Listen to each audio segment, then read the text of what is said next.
بسم اللہ الرحمن الرحیم نحمده ونصلی علی رسولہ الکریم اما بعد۔ آج رمضان کا 10واں روزہ ہے۔ اللہ تعالیٰ ہمیں اس مہینے کی قدر کرنے کی توفیق عطا فرمائے۔ رسول اللہ صلی اللہ علیہ وسلم نے اس مہینے میں چند خاص باتوں کی ترغیب دی ہے۔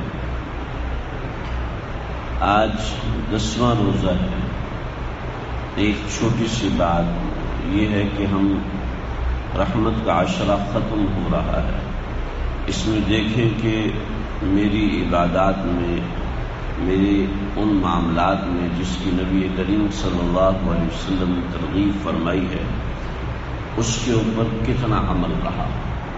اور جو میں نے بالکل شروع میں عرض کیا تھا کہ روزنامچہ ڈیلی پلانر بنائیں، تو اگر ایسا بنایا ہے تو اس کو چیک کرتے رہنا چاہیے کہ کتنا عمل ہوا، میں کیا کر سکتا تھا اور میں نے کیا کیا۔ جو کر سکتا تھا اس حساب سے کیا ہے تو اس پہ شکر ادا کریں۔ لئن شکرتم لازیدنکم، شکر کریں گے تو اللہ اور دیں گے، اور اگر نہیں کیا تو پھر فکر کریں کہ جیسے 10 دن گزر گئے ایسے اگلے 20 دن بھی گزر جائیں۔ نبی کریم صلی اللہ علیہ وسلم نے چند خاص اعمال کی ترغیب دی ہے۔ پہلی بات یہ عشرہ رحمت ہے، اور آج یہ مغرب کے وقت یہ عشرہ رحمت ختم ہو گیا۔ رسول اللہ صلی اللہ علیہ وسلم نے فرمایا اولہ رحمہ واوسطہ مغفرہ، کہ پہلا اس کا عشرہ رحمت کا ہے، اور اس سے اول رحمہ سے علماء فرماتے ہیں کہ اس سے پہلا عشرہ مراد لیا جا سکتا ہے۔ تصریح نہیں ہے حدیث کے اندر۔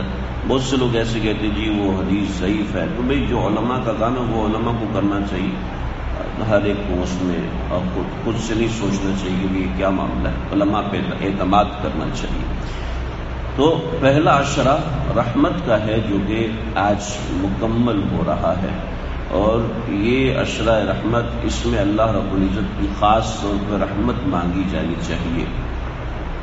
تو اس کے بہت سے اعمال ہیں۔ نبی کریم صلی اللہ علیہ وسلم نے خاص طور پر اس رمضان مبارک میں 4 اعمال فرمائے، ان میں سے 2 عمل میں ذکر کر رہا ہوں۔ پہلا عمل آپ صلی اللہ علیہ وسلم نے فرمایا کثرت لا الہ الا اللہ۔ کثرت کی کوئی ایک تعداد متعین نہیں فرمائی، کثرت لا الہ الا اللہ، یہ پہلے عشرے میں، یہ رمضان المبارک کی ترغیب ہے۔ پھر دوسری چیز کہ کثرت استغفار، یہ 2 چیزوں کی کثرت کا آپ صلی اللہ علیہ وسلم نے حکم فرمایا۔ علماء فرماتے ہیں کہ رمضان کا مہینہ خاص طور پر تنہائی کی عبادت کا مہینہ ہے۔ اجتماعی عبادت تو وسننت لہ قیامہ، کہ میں نے اس کی تراویح کو سنت قرار دیا ہے، اور اللہ نے اس کے روزے کو فرض قرار دیا ہے۔ ایک اجتماعی عبادت تو اللہ نے دی ہے، لیکن اصل اس میں جو ترغیب فرمائی وہ انفرادی عبادت کی فرمائی۔ اس میں خاص طور پہ یہ 2 عمل، مزید 2 عمل میں انشاءاللہ آئندہ ذکر کروں گا۔ تو لا الہ الا اللہ کی کثرت کی جائے، ایک تعداد میں، تو یہ 70,000 پورے کرنے کوئی ضروری نہیں ہے کہ آپ 70,000 ہی پورے کریں۔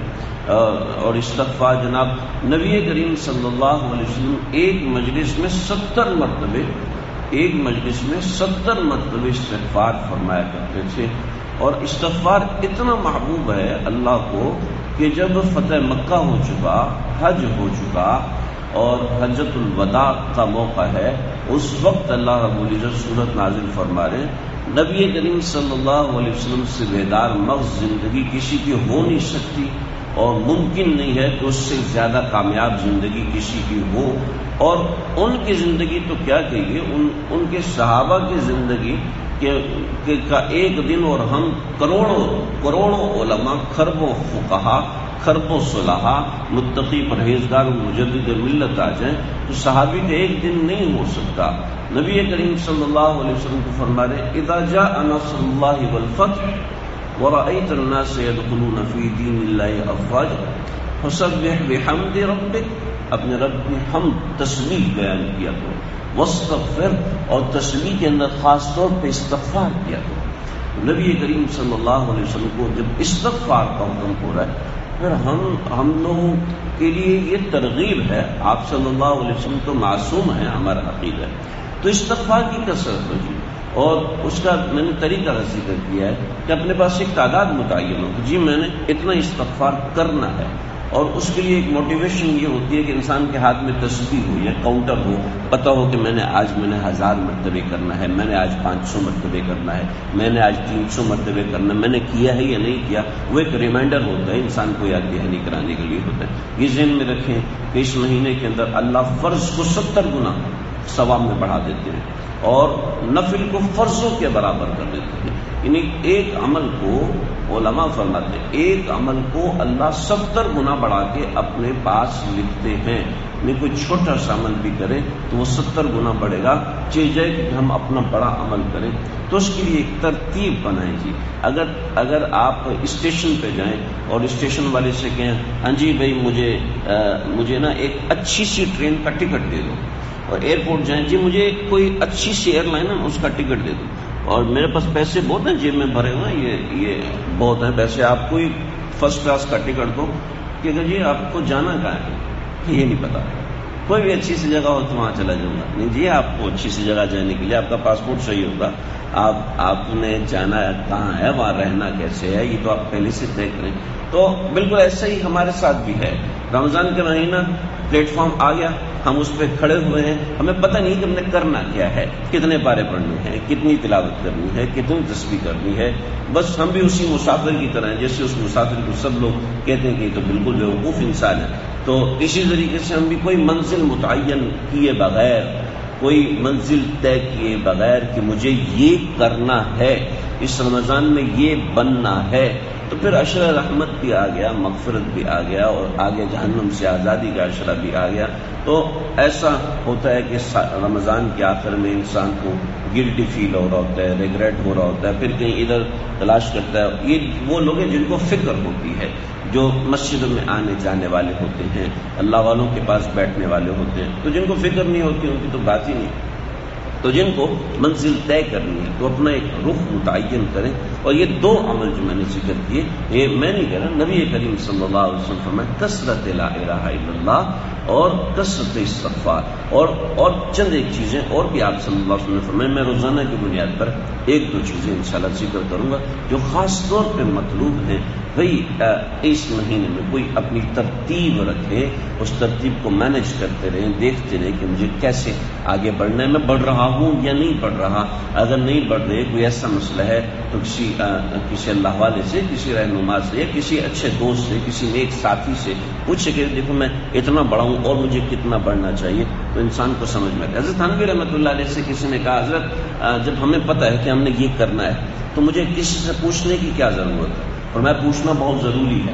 وجہ یہ ہے کہ کبھی انسان حاصل کو لا حاصل سمجھ لیتا ہے، کبھی لا حاصل کو حاصل سمجھ لیتا ہے۔ یہ الفاظ تو گاڑے ہیں، مطلب اس کا یہ ہے کہ کبھی انسان منزل کو راستہ سمجھ لیتا ہے، کبھی راستے کو منزل سمجھ لیتا ہے۔ جب انسان کسی سے پوچھتا ہے تو اس میں ایک برکت ہے۔